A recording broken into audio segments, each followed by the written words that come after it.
Welcome to the Grow Your Business and Grow Your Wealth podcast with Gary Heldt. Gary is an expert in helping business owners put together a plan that will provide a better future for their businesses, themselves, and their families. On the podcast, Gary interviews other professionals who share his vision, and together they share secrets and strategies any business owner can use to build a better financial foundation for your business and your life. Welcome back to the podcast. Today, our guest is Matthew Erskine, and he is the managing partner of Erskine Erskine LLC. Welcome. Pleasure to be here. So, tell us, Matt, what got you into law? Well, I think genetics. My family's been trust and estate lawyers since the 1870s, but Wow. My undergraduate degree was actually in medieval history. But I took a look at the job prospects for being a medieval historian, and after about 30 seconds, I decided I needed to do something else. Right. So my father invited me to be his law clerk, and I worked for him for a year, and then went to law school, and he and I formed a partnership, and he's now 98 and only comes into the office one day a week. Yeah. So what is it about the law in estates and trusts that really gets you kind of fired up and wanting to do this? Well, what I tell people is most lawyers get their clients out of trouble. We keep our clients from getting into trouble, in that many times what we're doing actually is more or less strategic planning. Mm-hmm. We're looking, when you're thinking about a estate plan, it has to take into consideration that you might die tomorrow and you might die 40 years from now. Right. And it has to work well in both situations. And with trusts, you can have trusts that we've had trusts that my grandfathers set up, which my father administered and I terminated, which lasted for more than 100 years. Wow. And went across 5 generations of the same family. That's pretty cool. Yeah, I mean, it means that there are things that, you don't actually realize need to be done until you've actually done them. For example, many people will say, well, I want to make sure that they only invest my money in safe things. But what's safe changes. So Right. My great-grandfather drafted a trust, which I have a copy of, that the only asset that you could invest the trust in were railway bonds. Because in the 1880s, the stock market was unregulated. It was the Wild West. You had, people, and railways were considered a public utility. Remember, you didn't have water companies, you didn't have electric companies, you didn't have everything that you think of as a utility. Right. And so they were considered to be the safest thing. I think today I'd be hard pressed to say that railway bonds are the best investment that you could possibly find. Probably that's probably true. What are some of the common mistakes that you're seeing people make before they come in and see you guys? Some of the common mistakes are when they sort of have a do-it-yourself attitude. Mm-hmm. For example,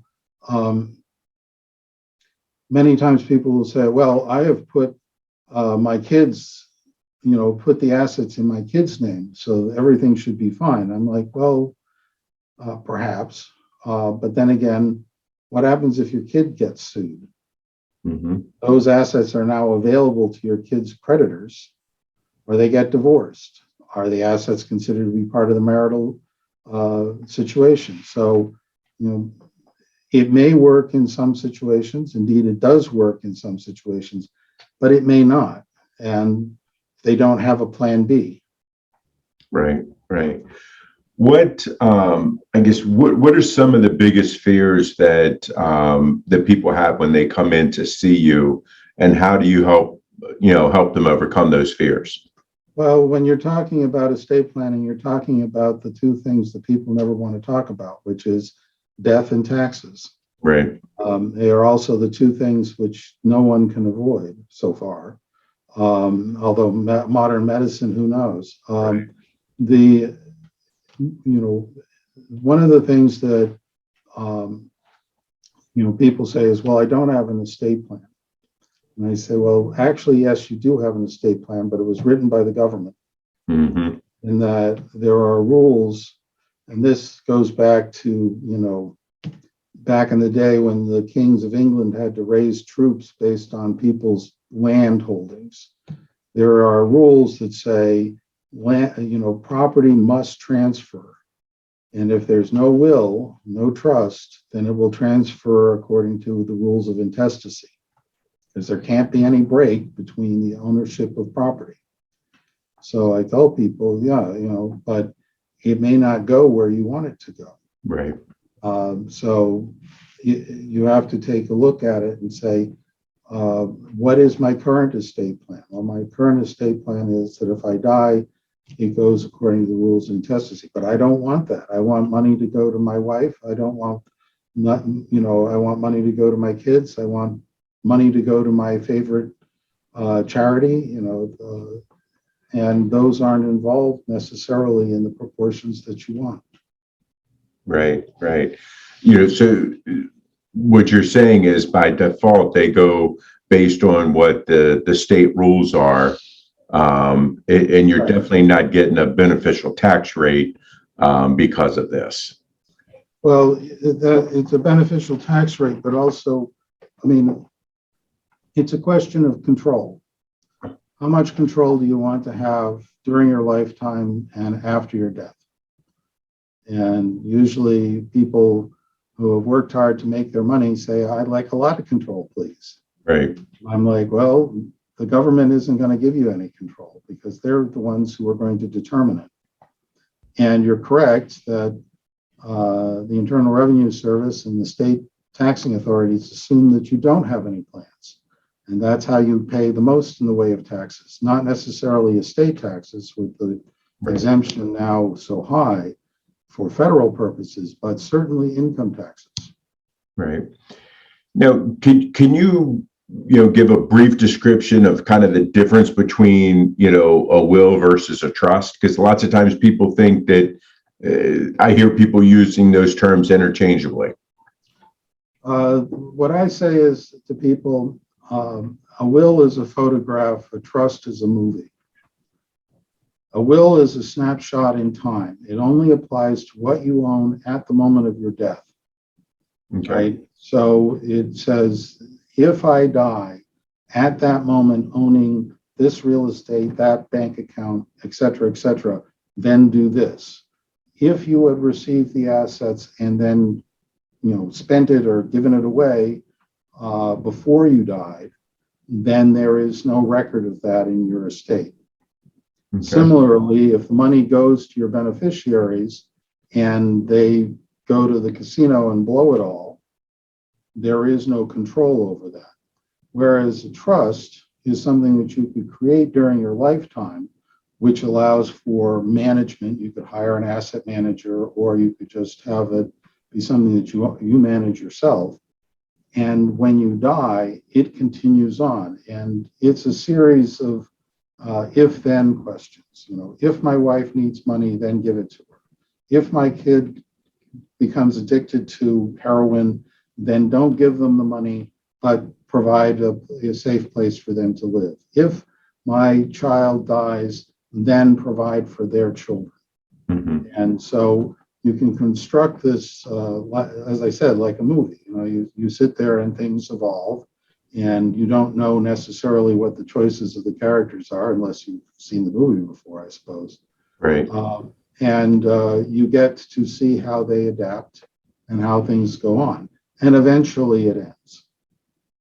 So it sounds like to me then the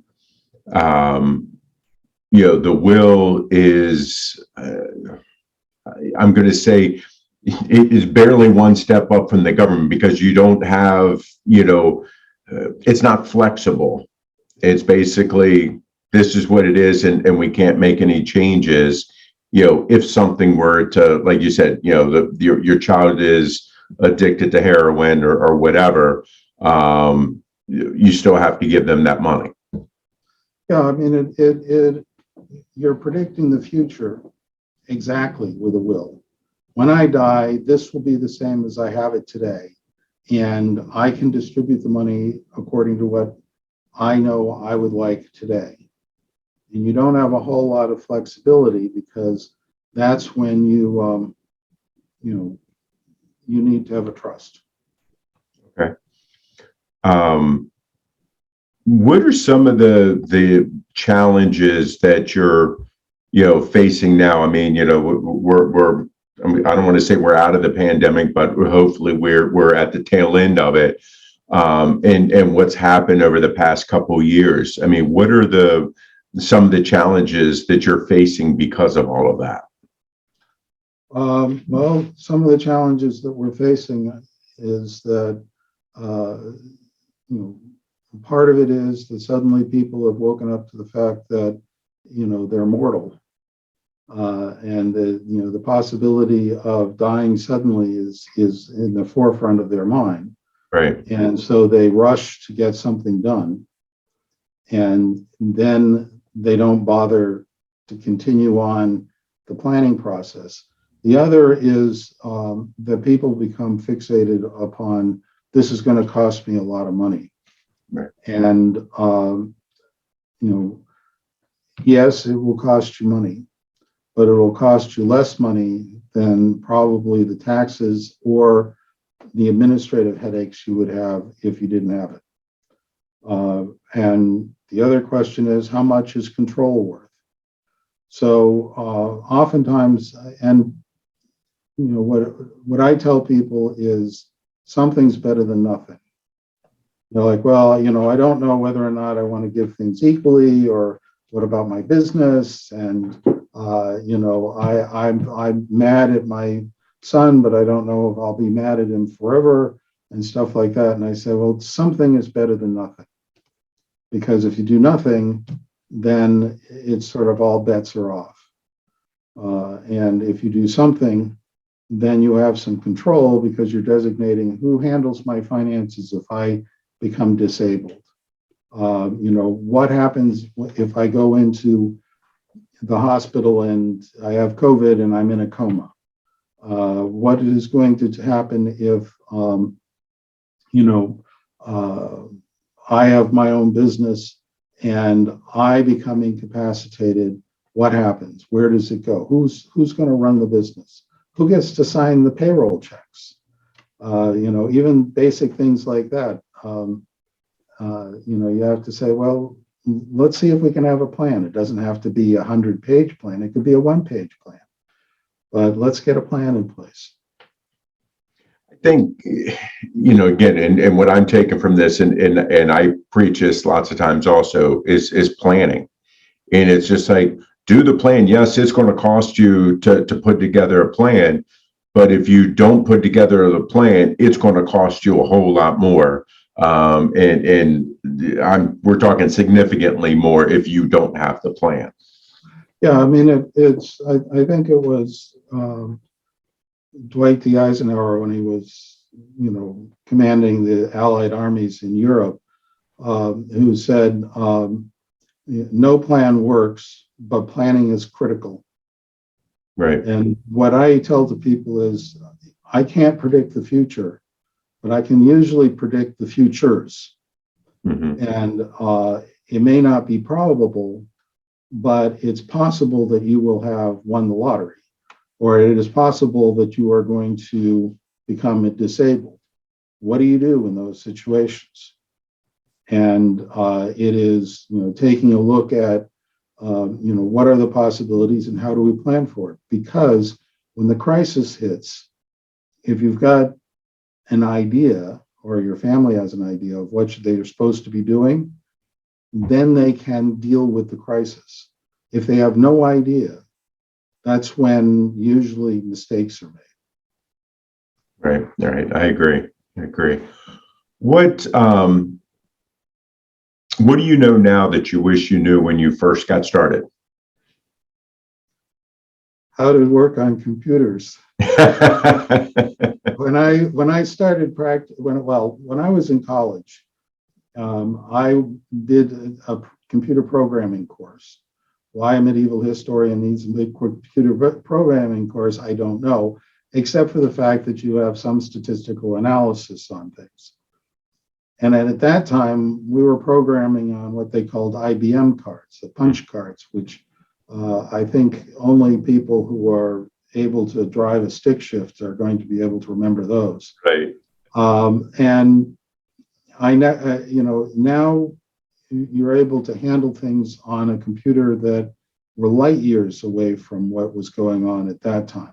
Right. So it would have been very interesting to have kept up on programming, which I didn't do, and being able to really take advantage of the automation and the power that computing has for planning and drafting and getting things to the client to a certain degree before the client needs or wants them.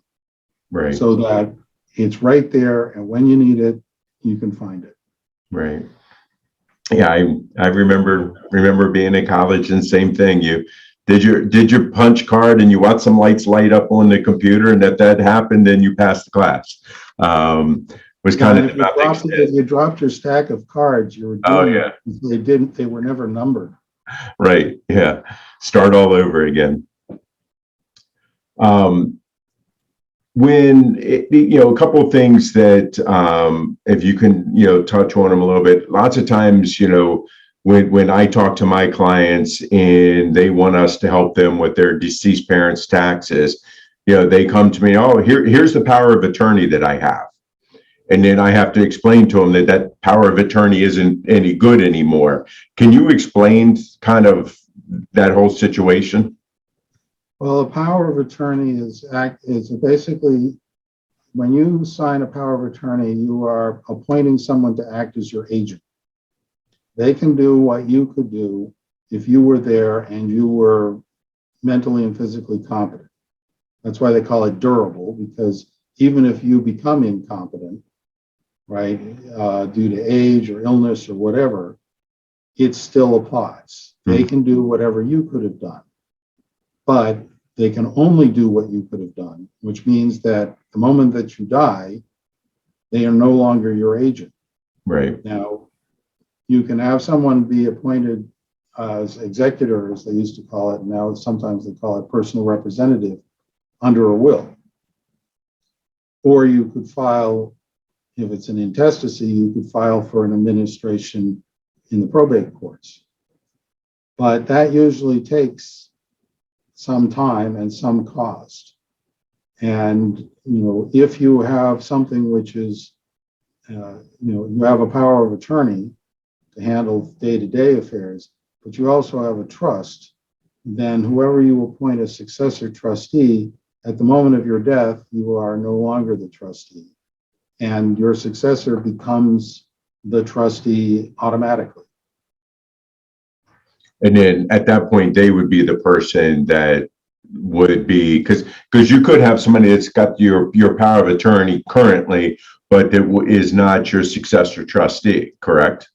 Correct. You could have somebody, in other words, when I draft up powers of attorney, and this is a stylistic thing more than it's a legal thing, I only put one person on each power of attorney. So they say, well, I want my wife and my 3 kids. So I have 4 powers of attorney.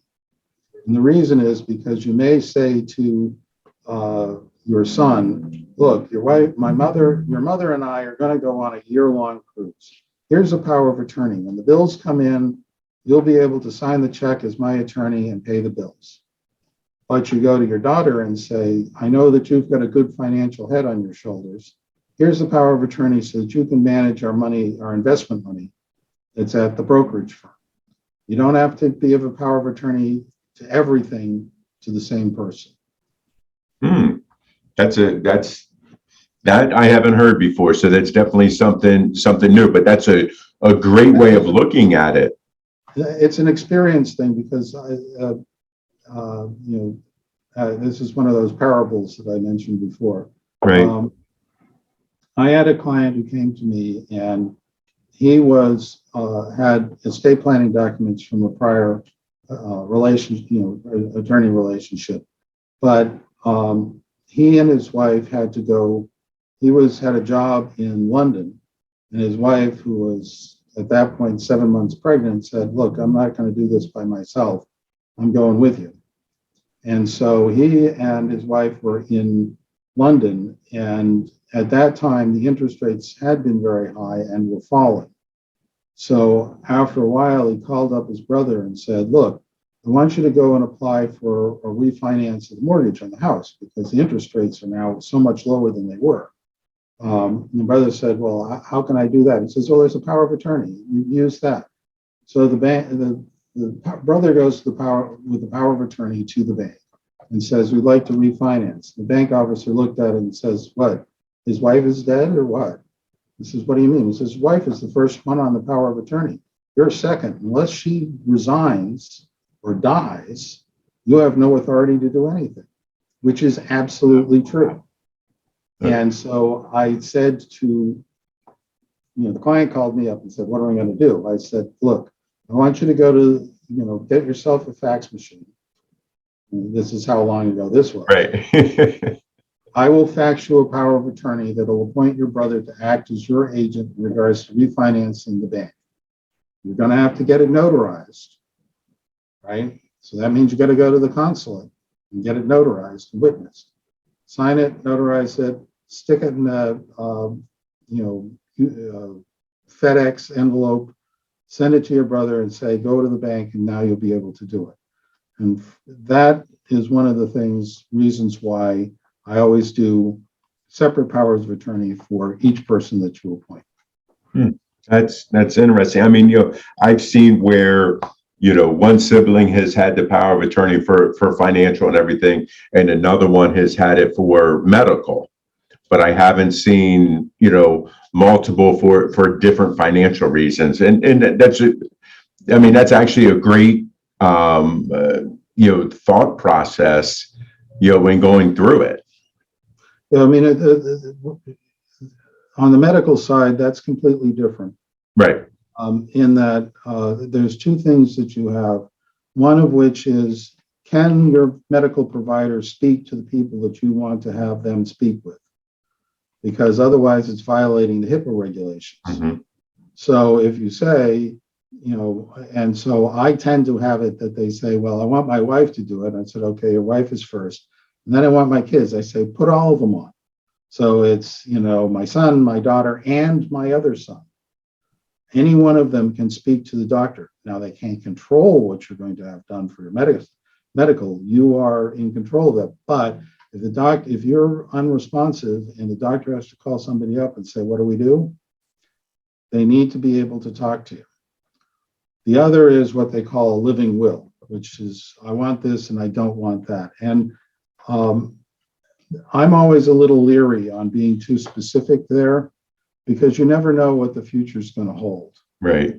Now, I have done those for people like Jehovah's Witnesses and such that have, or Christian Scientists that have a ethical or religious, aversion to using that type of treatment. But for the normal person, they say, "Well, I never want to be on a ventilator." I'm like, you may not want to say that, because you may be in a situation where you need to be on a ventilator because otherwise you're going to die. Right. They have visions of somebody who's in a, brain dead and in a coma. Right. So, I mean, COVID would be a great example of that, where somebody, was having issues and they put them on a ventilator to help them recover. Yep. And, it's so one of the things is give some flexibility on it. Right. Now, Matt, what have I not asked you that you wish I had? Well, I guess the one thing I would say is, what is it that the clients can do to make things easier? And one of the things that I tell people is, make sure that you've got a common goal. for everybody, yourself and everybody who's involved with your estate.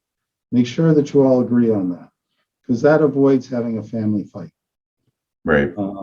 And that sometimes I spend a lot of time, particularly when there's a family business involved. And I'm like, well, do they all agree to this? Equally splitting up the shares among the people who work there and the people who don't work. Is everybody agreeing to this? Right. And they say, oh, yes. And then I say, okay, I need to talk to them one-on-one. Are you happy with this? And almost invariably, they say, no, I'm not happy with this. I'm happy to work for mom and dad. They made the company. I will pay them for the rest of my life, but I'm not going to spend money or my time making my kids work at this company for my siblings. I want to buy them out. I'm happy to give them the fair price on it, but I don't want to be working for them for the rest of my life. Right. And conversely, I'll have somebody who says, no, I don't want this. I want the money. I don't want to have it tied up in the company. So I want to have a way of being able to get my money out of it. So I say, okay, so when you die, we have to have a plan for how do we reallocate the assets so that people who are in the company get to keep the company. People who are not in the company get their fair share. Right. That makes a lot of sense. So Matt, if people like what they hear and they want to talk to you, how can they reach out to you? Well, probably the best way is to take a look at my website, which is www.erskineerskine.com. And that's all spelled out. And my contact information is there. They can also email me at m.erskine@erskineerskine.com. And the other is my phone number is in the book. Sounds great. Matt, really appreciate your time today and your wisdom. I know I've learned a lot, and I'm sure our listeners did too. Well, I appreciate your asking me. And one of the things I'll say is I'm always learning new things. So, whenever somebody says, well, this is what Matt Erskine says you're supposed to do, sometimes I say, well, sometimes I'm wrong. And maybe you should do it the way that this guy says to it. So I try to be collaborative rather than saying, you must do this, you must do that. Right. Well, thank you for your time. I appreciate it. Good luck, and thank you for asking me to speak with you. Sure. Today, our guest was Matthew Erskine, who was with Erskine Erskine LLC. See you guys next week. This show has been produced by Market Domination LLC. To discover how you can have your own show completely done for you and turn it into a real published book and become the authority in your marketplace, go to www.marketdominationllc.com/podcast offer.